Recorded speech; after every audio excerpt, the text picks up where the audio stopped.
Shalom, damai di hati. Bapak, Ibu, saudara-saudaraku yang dikasihi dan diberkati Tuhan. Hari ini kita ada di hari terakhir di bulan November.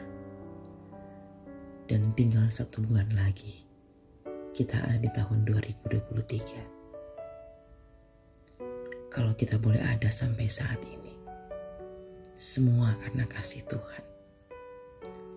Kalau kita boleh hidup sampai saat ini, semua karena kemurahan Tuhan.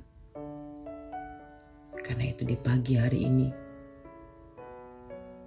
mari kita datang bersyukur, memuji, memuliakan Tuhan. Kita akan membaca Alkitab dan merenungkannya bersama. Mari kita berdoa. Terima kasih Tuhan. Berkat Tuhan berlimpah untuk kami.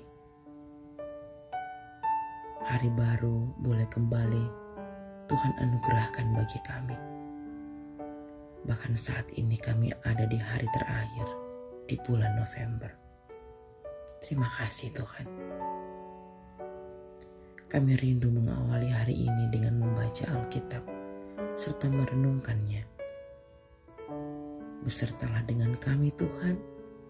Bimbing kami dengan kuasa Roh Kudus-Mu, agar kami boleh memahami firman-Mu, dan firman-Mu boleh menjadi penuntun, pedoman dalam hidup kami.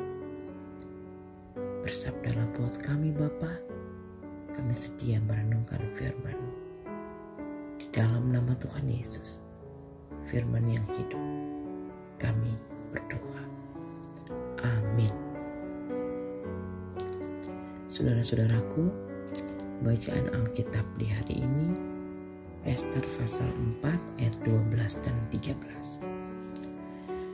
Ketika disampaikan orang perkataan Ester itu kepada Mordekai, maka Mordekai menyuruh menyampaikan jawab ini kepada Ester.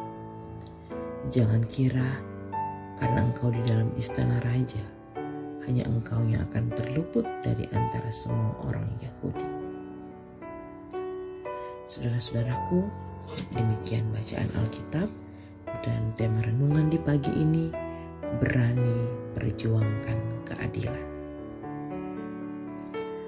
Saudara-saudaraku yang dikasihi dan diberkati Tuhan Yesus Kristus, ada ungkapan yang berkata, di mana ada kemauan, di situ ada jalan. Ungkapan ini dapat dilihat buktinya pada pemilik genting resort di Malaysia. Mengawali usahanya sebagai pedagang eceran atau kaki lima. Berkat kemauannya yang kuat, kerja keras, dan kejeliannya melihat peluang, serta kepandaiannya memanfaatkan peluang itu dengan tepat, maka usahanya berkembang pesat hingga ke mancanegara. Orang-orang menyanjungnya dengan sebutan si tangan dingin. Orang mengatakan bahwa tembaga yang digenggamnya akan berubah menjadi emas.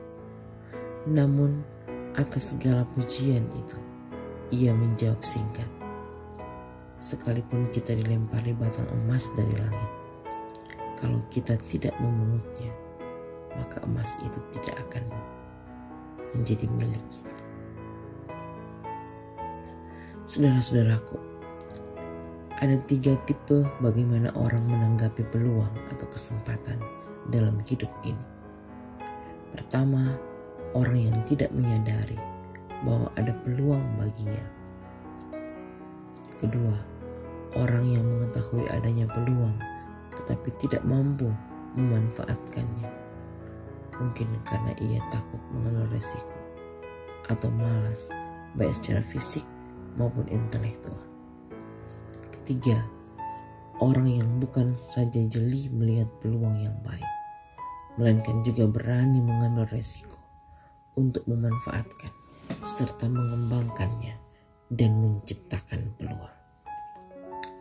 Nats hari ini menyaksikan bagaimana Mordekai memberikan peringatan keras kepada Ratu Ester agar berani menghadap raja sebagai satu-satunya kesempatan menyelamatkan bangsa Yahudi. Peringatan yang keras dan tegas ini adalah upaya Mordekai menyadarkan sang ratu akan perasaan amannya yang semu. Ancaman pembinasaan massa itu terstruktur, masif, dan sistematis dilaksanakan dan berlaku bagi semua orang Yahudi. Kita boleh lihat pada Ester 3 ayat 13. Mordekai dan Ratu Ester pun tidak berada dalam zona aman, sebab apabila waktu yang telah ditetapkan untuk pemusnahan massal itu tiba, maka tidak ada seorang pun yang akan terluput. Saudara-saudaraku yang dikasihi dan diberkati Tuhan, sebagai orang percaya kita mengimani kehadiran dan penyertaan Tuhan Allah yang penuh kasih dalam hidup. Karena itu, merasa nyaman dan aman di tengah ancaman ketidakadilan dan suasana kebencian tanpa berani mengambil tindakan kasih, dan gilirannya akan dilindas oleh ketidakadilan dan kebencian. Sadarlah dan berjaga-jagalah. Lawanmu si iblis berjalan keliling sama seperti singa yang mengaum-aum dan mencari orang yang dapat ditelannya. 1 Petrus 5 ayat 8. Saudara-saudaraku, firman Tuhan hari ini mengingatkan kita semua agar berani mengambil resiko dan tidak egois untuk bergumul dan berjuang bersama dengan orang-orang yang terancam kelangsungan hidupnya sebagai panggilan iman orang-orang yang telah ditebus dan diselamatkan oleh Tuhan Yesus Kristus. Amin. Mari kita berdoa. Ya Tuhan, kami mengucap syukur kepadamu karena firman-Mu hari ini mengingatkan tentang panggilan iman sebagai umat tebusan Tuhan Allah. Tolonglah kami agar mampu berani mengambil tindakan kasih untuk mewujudkan keadilan dan kebenaran-Mu. Bapa di surga, kami mau menyerahkan seluruh kehidupan kami di hari ini, tugas pekerjaan, rencana-rencana kami pasrahkan dalam tangan kasih Tuhan, dan biarlah apa yang kami kerjakan itu berkenan di hadapan Tuhan dan membuahkan berkat-berkat berlimpah. Di dalam nama Tuhan Yesus kami berdoa. Amin.